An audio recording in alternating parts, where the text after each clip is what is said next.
Assalamualaikum warahmatullahi wabarakatuh.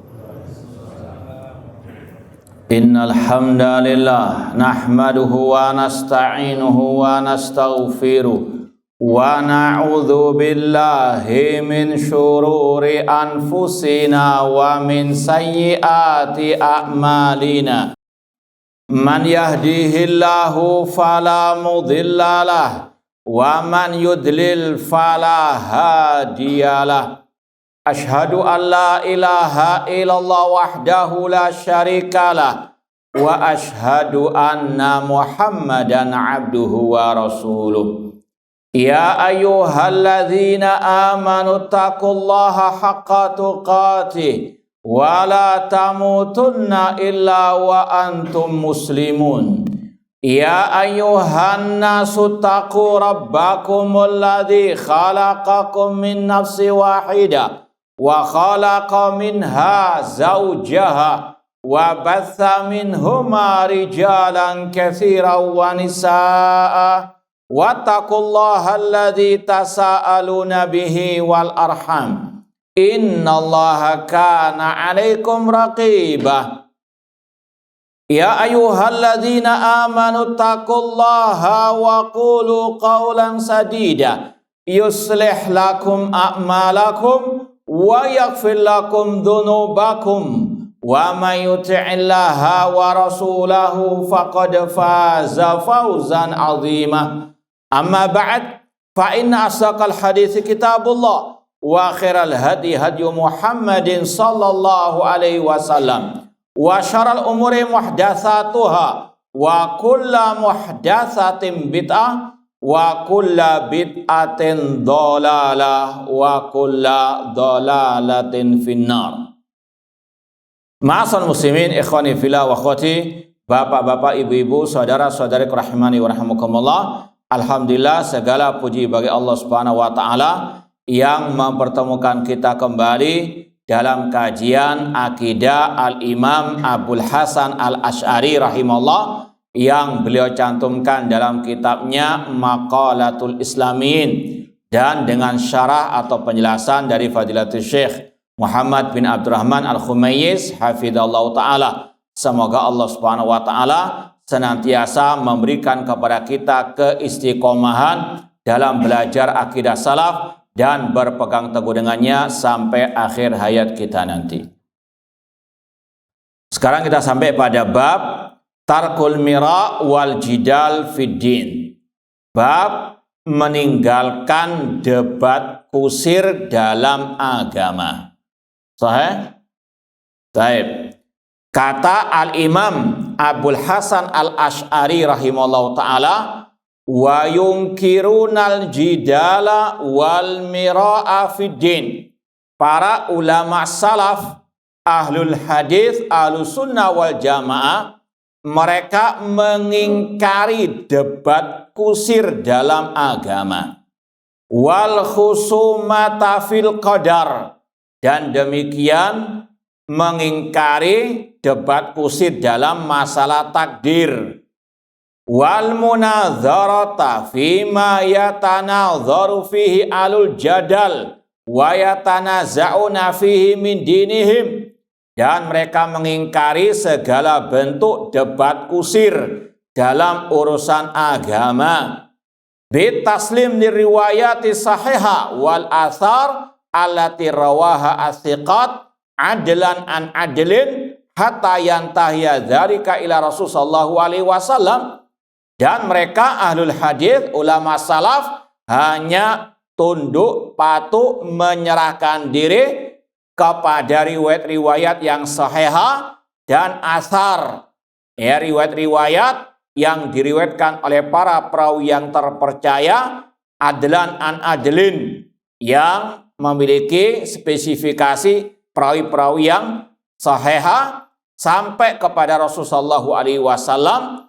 Wala yakulun kaifa wala lima li anna dzalika bid'atun, dan mereka tidak mengatakan bagaimana dan kenapa dalam pembahasan masalah tauhid asma wa sifat atau masalah takdir, karena itu adalah bid'ah. Baik, Ma'asal muslimin, ikhwani fillah wa akhwati rahimani wa rahimakumullah. Sebelum kita baca syarah dari Syekh Muhammad bin Abdurrahman Al-Khumais hafizallahu ta'ala, perlu sedikit kita ringkas saja pembahasan yang sangat berharga ini. Yang pertama, setiap muslim muslimah kewajibannya tadi tunduk patuh kepada nas ayat atau hadis yang sahih. Entah dalam masalah ibadah atau dalam masalah lebih lagi akidah. Sebagaimana firman Allah dalam surat An-Nisa ayat 65, "Fala wa rabbika la yu'minuna hatta yuhakimuka fi ma syajara bainahum, tsumma la yajidu fi anfusihim harajan mimma qadaita wa yusallimu taslima."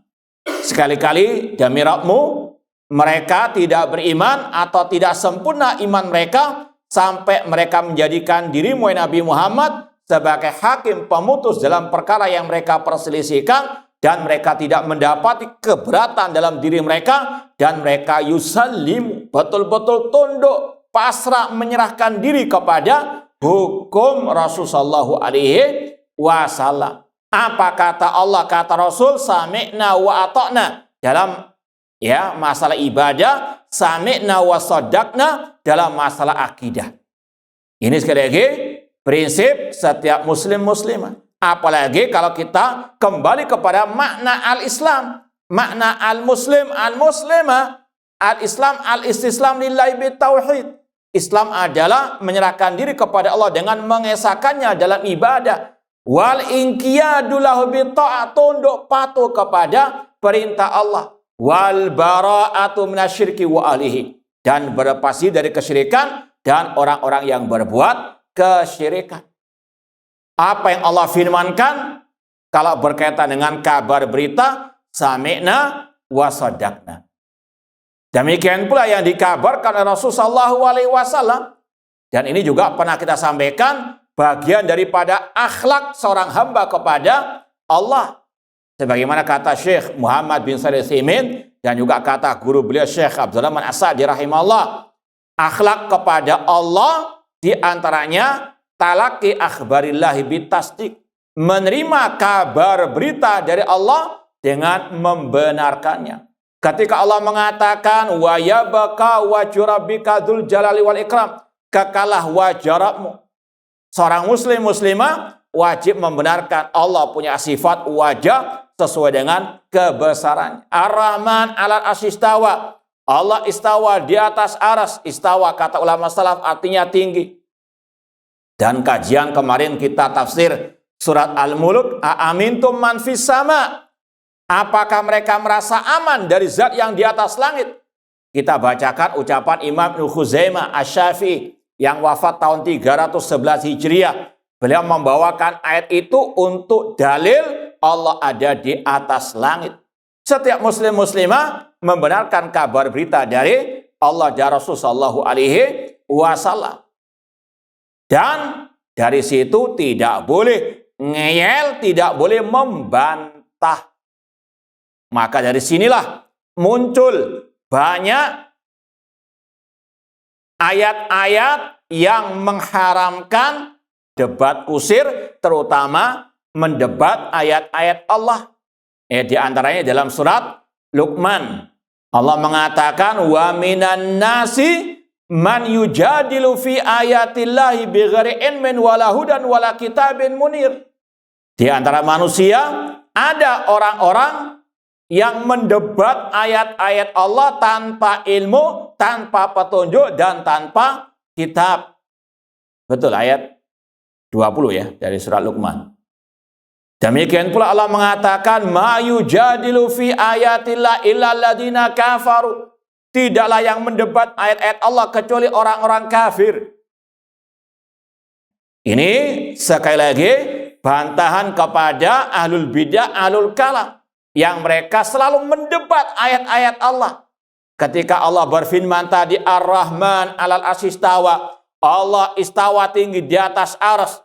Mereka mengatakan, kalau dikatakan Allah tinggi di atas arsy, berarti arsy-nya Allah lebih besar daripada Allah. Berarti Allah butuh. Ini namanya mendebat ayat-ayat Allah. Dan dari sinilah muncul kata-kata para ulama salaf. Mereka mengingkari debat dalam agama, di antaranya tadi mengingkari ahli bid'ah yang mereka mendebat ayat-ayat Allah Subhanahu wa ta'ala. Demikian pula mendebat hadis Rasulullah sallallahu alaihi wasallam, yang zilu rabbuna tabaraka wa ta'ala samai dunia. Allah turun ke langit dunia sepertiga malam terakhir. Mereka mendebat, bukan Allah yang turun, namun malaikatnya, rahmatnya, perintahnya. Na'udzubillahi min dzalik.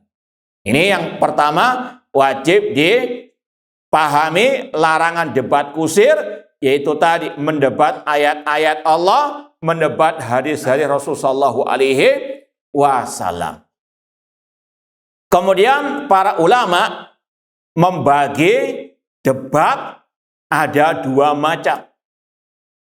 Debat yang terlarang, yaitu tadi diantaranya mendebat ayat-ayat Allah, mendebat hari-hari Rasulullah sallallahu alaihi wasallam. Debat yang tercela, yaitu debat yang tujuannya membatalkan kebenaran atau mendebat kebenaran. Entah itu ayat, hadis, atau ijma' salaf.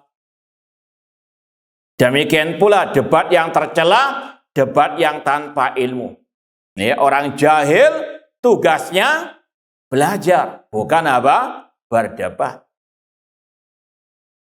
Kemudian yang ketiga, di antara ciri debat yang tercela, yang terlarang, yaitu debat yang lebih mendatangkan mafsadah, kerusakan daripada kemaslahatannya. Maka lawan dari tiga hal tadi, kalau debat itu tujuannya untuk memenangkan kebenaran, menampakkan kebenaran, itu debat yang hak. Kemudian yang kedua, kalau debat itu di atas ilmu, maka itu debat yang hak. Namun yang ketiga ini yang harus perlu ditekankan lagi, yaitu betul-betul mendatangkan kemaslahatan, atau lebih banyak maslahatnya daripada mafsadahnya. Makanya Al-Imam Ibnu Abdul Bar, Imam Ibnu Abdul Bar dalam kitab beliau, ini anak bawa sekedar tambahan referensi, Jami' Bayanil Ilmi wa Fadlihi. Beliau hidup di abad ke-5 Hijriah. Al-Imam Ibnu Abdul Bar, ulama dari mazhab Maliki. Dalam kitabnya Jami' Bayanil Ilmi wa Fadlihi, ini jilid yang kedua, ada dua jilid yang saya punya. Beliau mencantumkan dalam jilid yang kedua ini dua bab yang bergandengan. Kita mau baca. Yang pertama, matukrah fihil munadhara wal jidal wal mira. Bab tentang debat yang terlarang, yang dibenci. Kemudian setelah membawakan riwayat-riwayat, nanti insyaallah akan kita baca sebagiannya. Kemudian beliau iringi dengan bab selanjutnya, bab ityanul munadhara wal mujadalah wa iqamatil hujjah. Bab tentang adanya debat dan penegakan hujjah. Artinya tadi ada debat yang terlarang, ada yang terpuji, tercela, dan terpuji. Dan ini juga disampaikan oleh Syekh Muhammad bin Utsaimin ketika mensyarah kitab Lum'atul Al-I'tiqad.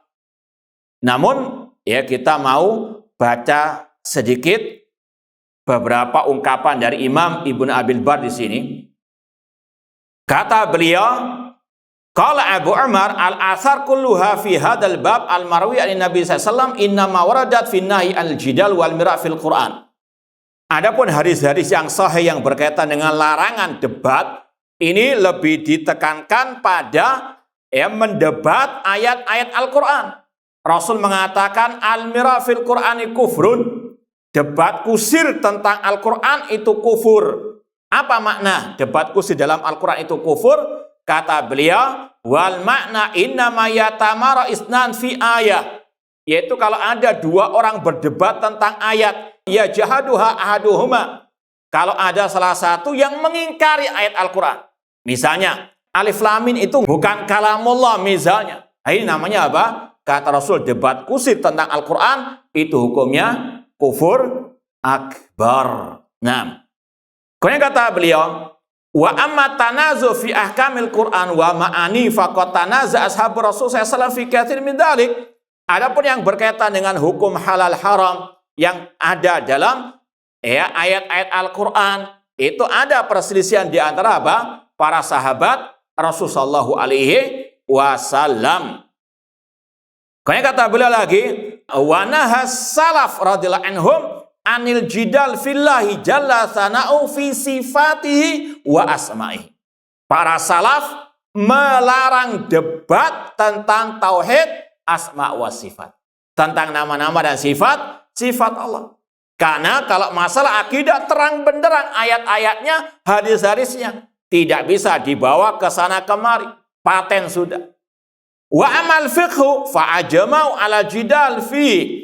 Adapun masalah fikih, maka ini tempat perdebatan para al-ulama. Meskipun kata para ulama, laisa kullu khilafin ja'a mu'tabaran illa khilafan lau haddu minan nadhar. Tidak semua perselisihan bisa ditoleransi kecuali perselisihan dalam masalah fikih yang memang sama-sama kuat dalilnya. Ya, dan ini sudah pernah kita perinci. Kalau dalam masalah akidah sudah paten. Ya, cukup sami'na wa sodakna. Ya, tidak ada apa? Qaul qadim, qaul jadid. Adapun dalam masalah fikih, ya al-ijtihadi, yang mana tidak ada nas yang sharih tentangnya, maka ini banyak perdebatan di antara para apa? Al-ulama. Ya, adapun yang memang perselisihan dalam masalah fikih, tapi ini hanya ra'yun, pendapat tanpa dalil, maka tidak boleh dia apa? Ditoleransi. Seperti misalnya ada pendapat dari mazhab Hanafi, perempuan boleh menikahkan tanpa apa? Wali. Boleh menikahkan dirinya sendiri tanpa wali. Itu ada pendapat dari apa? Sebagian mazhab. Ini nggak bisa ditoleransi karena jelas-jelas menabrak hadis la nikaha illa biwali. Maka jangan tertipu dengan sebagian orang yang mengatakan kan ini ikhtilaf ijtihadi. Mana dulu ikhtilafnya? Ya, kalau sudah ada qala Rasul SAW yang terang benderang, kemudian ditabrak dengan sebagian pendapat ulama, ini bukan ikhtilaf ijtihad yang boleh apa ditoleransi. La ijtihada ma'nas. Kata ulama tidak ada ijtihad kalau sudah ada apa? Nasnya. Paham? Nah, baik, kita baca sedikit lagi. Kemudian kata beliau, walaisal i'tiqadat kadzalik li'anna Allah azza wa jalla la yusaf indal jamaah ahli sunnah illa bima wasafa bi nafsahu. Adapun yang berkaitan dengan masalah sifat-sifat Allah, maka ahli sunnah wal jamaah mengatakan Allah disifati dengan yang Allah sifatkan dirinya dengannya. Tidak ada debat dalam masalah ini. Allah punya sifat wajah, sifat tangan dan seterusnya seperti yang tercantum dalam ayat dan hadis Rasulullah sallallahu alaihi wasallam. Ditekankan lagi oleh beliau, waddin alladhi huwal imanu billah wa malaikati wa kutubi wa rusuli wal ba'ts ba'dal maut lil yaumil akhir qad wasala ilal azra fi khidriha walhamdulillah. Adapun masalah agama yang berkaitan dengan 6 rukun iman, maka itu sampai kepada semua orang, bahkan diibaratkan oleh beliau sampai kepada seorang gadis dalam kamarnya. Ya, artinya betul-betul terang benderang ya ayat-ayat nas-nas yang berkaitan dengan 6 rukun iman. Gak ada istihad-istihadan lagi dalam masalah apa? Terutama tadi tauhid asma wa sifat. Ya, apalagi yang sering kita tekankan dalam masalah usulul akidah. Dalam masalah apa? Usulul akidah. Baik.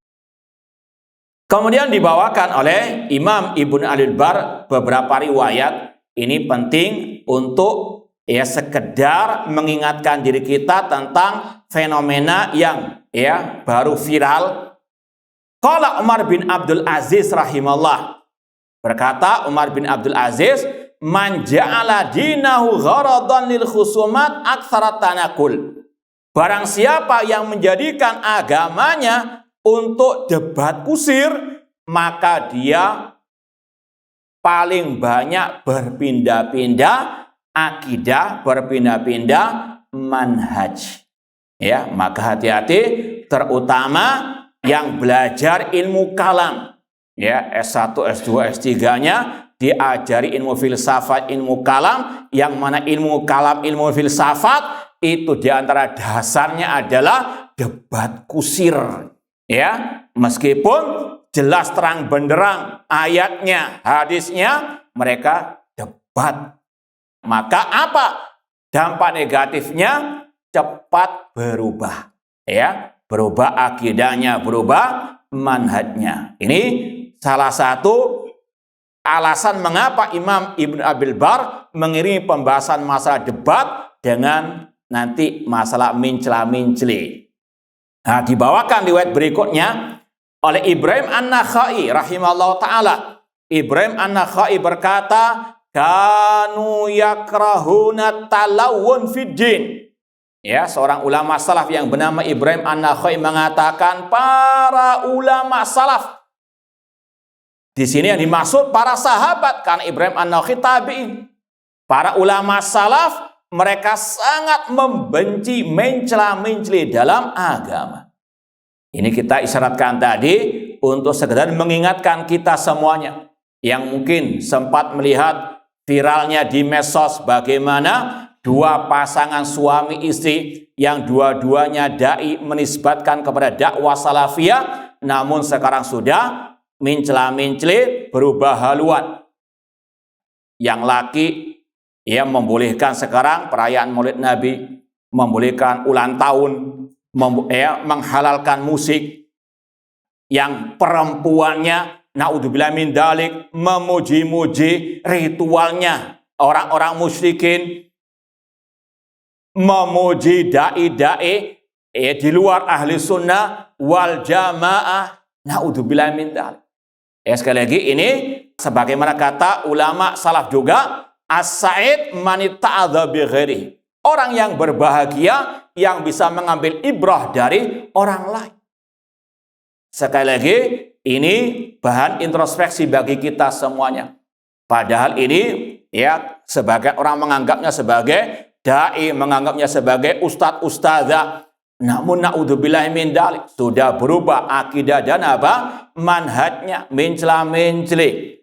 Di antara sebabnya itu tadi karena mungkin dia apa belajar di ahli al-kalam dan juga terpengaruh dengan akidah-akidah filsafat dan seterusnya, namun masih menisbatkan diri kepada dakwah as-salafiyah, padahal isinya sekarang sudah menghancurkan akidah para as-salaf as-salih. Di antara tadi yang paling berbahaya ini bisa ya kita nggak menvonis orang perorangannya, bisa mengantarkan kepada kemurtadan, pembatal Islam. Kalau antum masih ingat atau mungkin antum buka lagi buku kita Menyelami Samudra Kalimat Tauhid, di antara pembatal keislaman malam yukafir musyrikin au syakka fi kufrihim au sahaha madzhabahum. Barang siapa yang tidak mengkafirkan orang musyrik, yang ragu tentang kekafiran mereka non muslim ini, atau yang membenarkan ajaran atau sebagian ajaran mereka, ini arahnya bisa sampai ke sini, naudzubillah min dzalik. Itu sama sang lakinya kok dibenarkan, direkomendasi istrinya jadi ustadzah, pada rusak akidah dan manhajnya. Naudzubillah min dzalik. Insyaallah setiap salafi yang baru hijrah saya tahu ulang tahun itu apa hukumnya, paham ya? Ini sekarang mau dibenarkan, sudah dibolehkan. ya musik juga halal sekarang. Perayaan tadi, Maulid Nabi, bahkan tadi memuji-muji ritual agama orang-orang al-musyrikin. Na'udzubillahi min dzalik. Pelajaran bagi kita yang pertama agar kita berhati-hati dari orang-orang yang mencela-mencela seperti ini. Meskipun dia membawakan ucapan Syekh Albani, al-ilmu la yaqbal jumud. Ilmu tidak menerima al-jumud, beku. Ini gagal paham tentang ucapan Syekh Albani. Bahkan dia membaca juga tafsirnya Syekh Albani tentang ucapan beliau tadi, yaitu merubah pendapat dari yang salah kepada yang yang bukan yang benar berubah menjadi salah. Kalau dia masih waras, dia berpikir dia dulu mengharamkan misalnya perayaan Maulid Nabi karena Rasul nggak merayakan, para sahabat, tabi'in, tabi'in. Kemudian berubah dari sisi yang mana? Sekali lagi, ini yang dikatakan ulama salaf, kanu yakrahuna talawun fiddin. Mereka sangat membenci, pelin-pelan, mencela-mencela dalam urusan agama. Dari hak menuju kepada yang batil. Kemudian juga, ikhwani fillah wa akhwati rahimani wa rahimakumullah, ibrah bagi kita juga untuk kita memotivasi diri kita terus. Di antaranya belajar kitab-kitab akidah salaf dan berpegang teguh dengannya. Karena sekali lagi, ya muqallibal qulub tsabbit qulubana ala din, yang membolak-balikkan hati Allah Subhanahu wa taala. Kita nggak bisa menjamin diri kita tetap istiqamah, kita hanya bisa berdoa dan berusaha. Di antaranya tadi usaha terus belajar akidah salaf. Jangan pernah bosan-bosannya. Kemudian banyak berdoa kepada Allah Subhanahu wa taala. Kemudian juga ini bagi yang jomblo-jomblo yang masih mau cari istri, hati-hati. Apalagi yang mental tempe bisa terpengaruh dengan istri yang mungkin punya pemikiran-pemikiran sesat menyesatkan, punya pemikiran harokiyah dan sebagainya. Makanya sudah sering kita sampaikan, akhwat, jangan hanya diajari masalah sakinah mawaddah warahmah, harus juga diajari masalah kesesatan kelompok-kelompok sesat. Dan itu yang dicontohkan oleh Ummul Mukminin Aisyah radhiyallahu anha. Ummul Mukminin Aisyah radhiyallahu anha, beliau suri toladan bagi al-akhwat wal ummahat, terutama yang menisbatkan kepada dakwah salafiyah. Kata sebagian masyayikh, beliau pernah ketika ditanya oleh seorang tabi'in dari akhwat yang bernama Mu'adzah, mabalul mar'a taqdi as-shaum wala taqdi as-shalah. Pernah suatu saat Aisyah ditanya, kenapa perempuan kalau sudah suci dari haid diwajibkan mengqadha puasa, tidak mengqadha salat? Langsung Aisyah radhiyallahu anha menjawab spontan dengan kata-kata, aharuriyatun anti. Apakah anti itu pengikut kelompok Khawarij? Paham ya? Ini Aisyah radhiyallahu anha mengajarkan perempuan itu, akhwat itu juga diajarkan hati-hati dengan kelompok sesat. Bang, dakwah salafiyah itu mengajarkan tasfiyah wa tarbiyah, mendidik kaum muslimin, kaum muslimah dengan Islam yang hak, sekaligus memurnikan Islam dari kotoran yang menempel pemikiran-pemikiran sesat. Sekali lagi, ini yang dikatakan ustazah, namun pemikirannya rusak, ruwet bin jelimet bin ribet. Na'udzubillahi min dzalik. Sekali lagi, perlu diajarkan akhwat kajian-kajian masalah akidah wal manhaj. Apalagi di zaman sekarang ini sudah banyak krisis, banyak kelunturan. Sekali lagi ini salah satu contohnya. Sekali lagi ini semuanya menjadi ibrah bagi kita agar kita betul-betul bisa maksimal berusaha sekuat tenaga istiqomah di atas dakwah salafiyah, akidah dan manhaj as-salaf apapun yang terjadi dan apapun cobaannya tetap istiqomah. Sekali lagi kita hanya bisa berusaha dan berdoa kepada Allah Subhanahu wa taala. Kita lanjutkan sedikit ucapan beliau. Beliau juga membawakan riwayat Hudzaifah yang sering kita bacakan, ya, ketika ditanya oleh Abu Mas'ud, "Ihad ilayya." Ya, qala awalam ya'tikal yakin? Qala bala. Qala fa inna dhalala haqqad dhalala an ta'rif ma kunta tunkir wa tunkir ma kunta ta'rif. Sesungguhnya kesesatan yang sebenarnya yaitu engkau menganggap baik apa yang dulu engkau ingkari. Ini sama dengan tadi. Dulunya mengingkari perayaan Maulid Nabi, musik, ulang tahun, memuji-muji perayaan orang-orang musyrikin. Dulu mengingkari dai-dai di luar Ahlussunnah, sekarang membela membabi buta, naudzubillah min dzalik. Wa tunkir ma kunta ta'rif, dan engkau mengingkari apa yang dulu engkau anggap baik. Dulu menganggap baik dakwah salafiyah, sekarang dicaci maki. Sebagaimana ahli bidah memelintirkan istilahnya salafi dengan istilah salaf fikir dan seterusnya. Nah, ini sekali lagi yang dikatakan oleh Hudzaifah bin Yaman, kesesatan yang paling sesat, mincla-mincli dalam urusan agama, apalagi dalam masalah al-aqidah ataupun dalam masalah yang memang tidak diterima ijtihad sama sekali. Kemudian kata beliau, wa iyyaka wat talawun fi dinillah. Hati-hati, jauhilah mincla-mincli dalam urusan agama. Ya, dan ini bukan sekali ini saja terjadi. Dai-dai sebelumnya juga ada yang juga 11-12 yang juga satu komunitas, ya, sebagaimana kata orang Arab, atyur bi asbaiha taqa. Namanya burung bertengger dengan apa? Yang ini ada sudah sekarang ini, kalau mau dikumpulkan muncul ini komunitas mincla-mincli. Sama juga S3 juga. Naudzubillah min dzalik. Yang satu dulunya mengharamkan mencaci maki pemimpin, mengharamkan mengkritik pemimpin di hadapan umum, sekarang membolehkan. Ya, dan yang semisal dengannya. Sekali lagi, naudzubillahi minat talawun fid din. Ikhwani fillah wa akhwati rahimani wa rahimakumullah.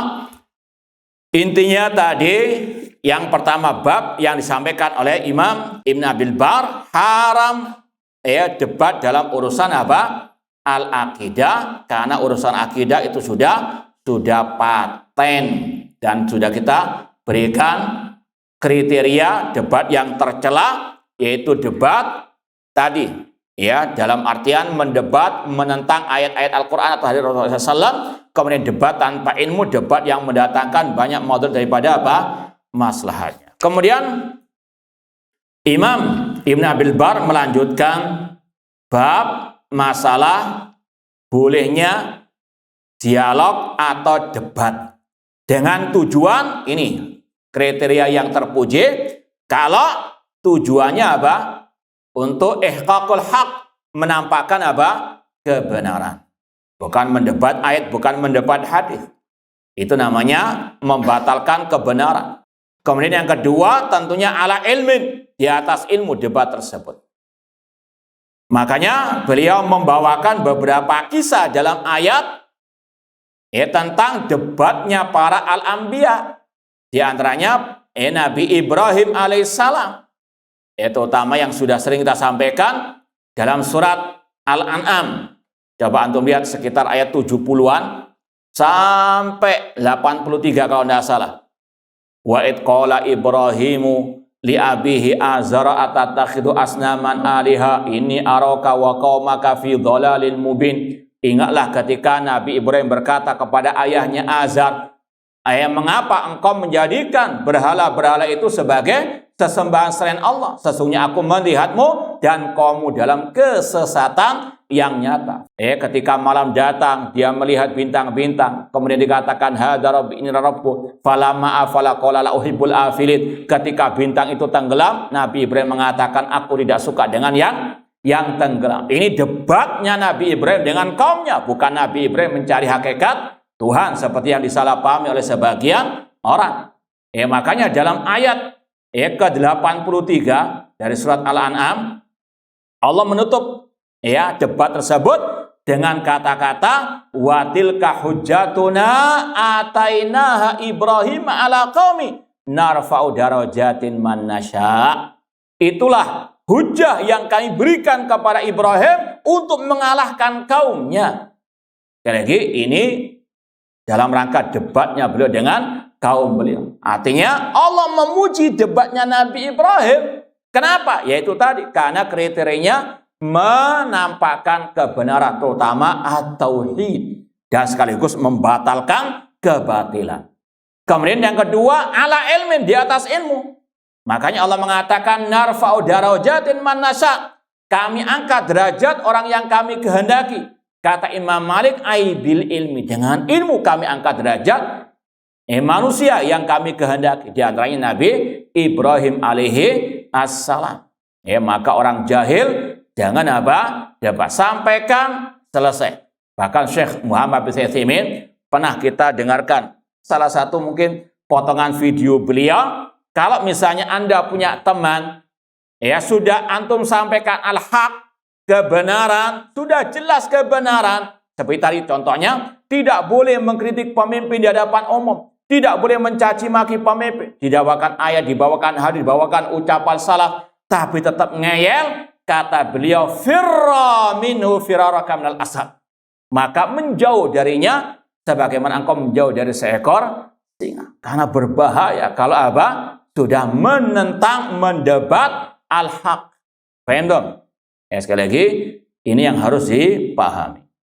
Kemudian beliau juga membawakan di dalam bab ini debatnya Abdullah bin Abbas dengan kelompok Al-Khawarij yang dulu pernah kita kaji, beberapa faedah atau 100 faedah lah kurang lebih yang dibawakan oleh Syekh Ali bin Hasan rahimahullah ta'ala yang berkaitan dengan debat Abdullah bin Abbas dengan kelompok Al-Khawarij. Karena ini debat yang terpuji karena sesuai dengan 3 kriteria tadi.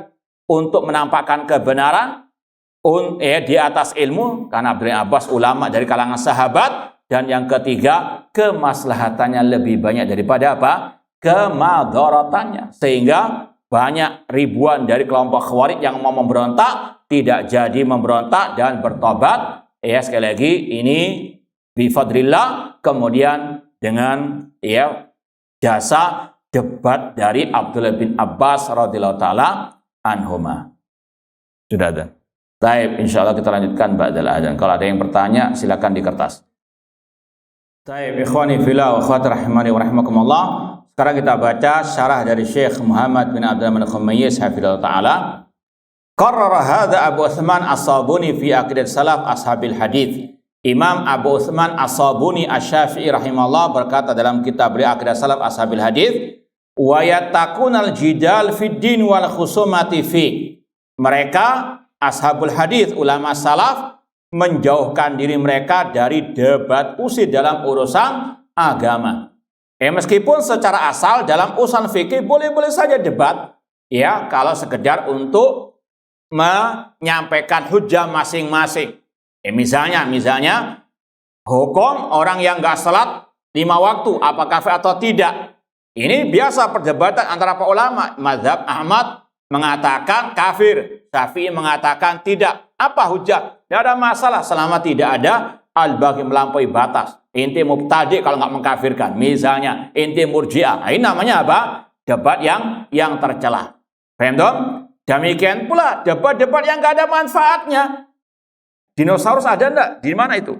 Tahun berapa? Debat sehari semalam. Paham? Tidak ada referensinya, tidak ada. Misalnya, ini contoh. Sekali lagi, ini debat-debat meskipun bukan dalam masalah. Tadi usul sunnah akidah, tetap sebagaimana kata Rasul, min husni islami tarku mala, yakni di antara kebaikan Islam seseorang meninggalkan yang tidak bermanfaat. Wal Hafidz Abu Bakar Ismaili fi kitab I'tiqad A'immatil Hadits haitsu qala wa yarana tarkal khusumat wal mirah fil Quran wa ghairihi. Ulama salaf, imam-imam al-hadits, mereka berpendapat wajib meninggalkan debat usir dalam masalah Al-Quran dan selainnya. Karena Allah berfirman, ma yujadilu fi ayatillah illa alladziina kafaru. Tidaklah yang mendebat ayat-ayat Allah kecuali orang-orang kafir. Ini semuanya disampaikan oleh beliau yang berkaitan dengan tadi debat yang tercela. Qultu ma dzakara Ismaili minal jidal qabi al-mani anhu. Apa yang disampaikan oleh Imam Abu Bakar Ismaili itu termasuk bagian debat yang tercela. Bahkan dalam kitab Ushul Sunnah Imam Ahmad, di awal kitab beliau mengatakan Ushul Sunnah indana at-tamassuk bima kana ali ashabu Rasul sallallahu alaihi wasallam wal iktidau bihim wa talqur bid'ah wa kullu bid'atin dhalalah. Prinsip akidah Ahlussunnah adalah berpegang teguh dengan ajaran para sahabat, mengikuti jejak mereka dan meninggalkan segala bentuk kebid'ahan dan setiap bid'ah sesat. Kemudian kata beliau, wa tarkul khusumat fiddin wal julus ma'alil ahwa. Meninggalkan debat kursi dalam urusan agama dan meninggalkan duduk di majelisnya ahlil ahwa alias ahlil bid'ah. Dan beliau tegaskan lagi, wa tarkul mira wal jidal wal khusumat fiddin. Dan ini kesepakatan ijma para ulama salaf, ya, terutama debat dengan ahlil bid'ah. Ya, enggak usah debat dengan ahli apa? Al bid'ah, apalagi yang memang pas-pasan ilmunya. Dan juga sering kita contohkan, dulu ada kisah satu orang mungkin pernah ikut kajian di kajian-kajian sunnah, masuk ke grup-grupnya ahlil bid'ah. Ya, nge-share tulisan ahli sunnah, nge-share video ketika ditantang debat, ya, dengan ahli bid'ah yang memang itu sarangnya mereka. Kata sang oknum tadi, kalau Anda mau debat, silakan datangi rumah Ustadz Fulan. Bang, ini namanya apa? Lempar batu sembunyi muka. Bang, ini sekali lagi sudah jahil. Ya, masuk ke sarangnya ahli bid'ah, awas. Tadi syubhat khotofa. Ya, hati-hati. Ya, masalah hati bisa apa? Cepat berubah. Makanya sebagian ulama salah mengatakan, ini sudah kita share di medsos kita, ucapan Imam Ibn Battah dan sebagian salaf. Sekarang ini kata beliau, zamannya bukan zaman sekedar belajar. Ya, namun sekarang ini zamannya bagaimana istiqomah di zaman al-fitan. Bang, yang sudah S3 saja bisa apa? Apalagi yang ST. Baik. Kemudian yang berikutnya kata beliau, amma idza kana al-gharad minal jidal itsbatul haq wa ibtal batil fahada minal mujadal hasanah. Adapun kalau tujuan debat untuk menegakkan kebenaran, membatalkan kebatilan, dan tadi orangnya di atas al-ilmu seperti Imam Ahmad. Dalam kitab Ushul Sunnah Imam Ahmad mengharamkan, melarang debat kusir. Ya, tapi beliau debat dengan ahli bid'ah, nggak mencela-mencela. Kenapa? Karena kondisinya apa? Berbeda. Hukum asal dengan hukum apa tadi? Ketika ada kemaslahatan dalam berdebat, ya, makanya dengan debat beliau akhirnya khalifah tidak terus-menerus di atas kesesatannya yang mengatakan Al-Quran apa? Makhluk, dan beliau ahlinya. Ya, sekali lagi, secara asal debat dengan ahli bid'ah itu kata ulama haram, kecuali kalau ada kemaslahatan, kecuali kalau darurat. Apalagi tadi Imam Ahmad itu dipaksa memang untuk berdebat. Beliau dalam keadaan terbelenggu dihadirkan di majelis perdebatan dengan tokoh ahli bid'ah Ahmad bin Abi Duat dan seterusnya. Ya, sebagaimana babi secara asal hukumnya haram kecuali apa? Darurat. Ya, sekali lagi ini bukan bentuk mencela-mencela seperti sang oknum tadi. Dalil tentang dibolehkannya debat kalau terpenuhi syarat-syaratnya tadi, firman Allah, ud'u ila sabili rabbika bil hikmati wal mau'izatil hasanah wajadilhum billati hiya ahsan. Serulah ke jalan Rabbmu dengan hikmah dan dengan mau'izah hasanah, dan debatlah mereka dengan cara yang terbaik. Allah membolehkan debat, namun billati hiya ahsan, kalau menampakkan kebenaran, kalau di atas ilmu dan lebih banyak masalahnya daripada apa? Mafsadahnya. Dan para ulama mewanti-wanti, hati-hati jangan, terutama debat di hadapan khalayak banyak atau di televisi dan sebagainya, itu kebanyakan debat kursi yang tidak ada apa? Faedahnya, hanya sekedar ente menampakkan ini, yang sana menampakkan kebatilan. Terkadang mereka orang-orang awam lebih tersentuh hatinya dengan bahasa-bahasa akal-akalan daripada bahasa apa? Dalil. Maka pikirkan masalah dengan mafsadahnya. Waqad waradat nusus syar'iyyah fiha al-amr bil imsak anil qadar. Kemudian dibahas lebih khusus, telah datang nas syariat tentang wajibnya menahan lisan dari mendalam-dalami masalah takdir kecuali di atas ilmu. Wa nahy al-khadifi fa mimma warada fi dzalik qala Nabi sallallahu alaihi wasallam idza dzikra ashabi fa amsiku. Apabila disebut tentang sahabatku, jaga lisan. Wa idza dzukratin nujum fa amsiku. Apabila disebut tentang masalah bintang-bintang, maka jaga lisan. Wa idza dzukral qadar fa amsiku. Apabila disebut masalah takdir, jaga lisan. Jangan berbicara, jangan debat masalah takdir yang tidak ada dalilnya, tidak ada ilmunya. Kesimpulannya, yamna ahlus sunnah al-jidal wal mirah fid din wal qadar. Ahlus sunnah melarang debat kusir dalam urusan agama, terutama dalam masalah takdir, terutama dalam masalah tadi tauhid asma wa sifat. Wa yusallimuna lima warada fil athari sahihah anin Nabi sallallahu. Mereka hanya tunduk patuh kepada nas-nas yang sahihah. Wallahu ta'ala alam, sekedar info, insyaallah minggu depan atau Rabu depan kajian kita akan diganti dengan kajian Syekh Abdul Malik Ramadhani hafizallahu ta'ala. Ya, kita sekaligus mengundang antum semuanya untuk sama-sama hadir di kajian Herbu yang akan disampaikan oleh Syekh Abdul Malik Ramadhani Al-Jazairi hafizallahu ta'ala. Semoga kita semuanya bisa menimba banyak faedah dari beliau. Kurang lebihnya mohon maaf. Aku qouli hadza wa akhiru da'wana anil hamdulillahirabbil alamin. Wassalamualaikum warahmatullahi wabarakatuh.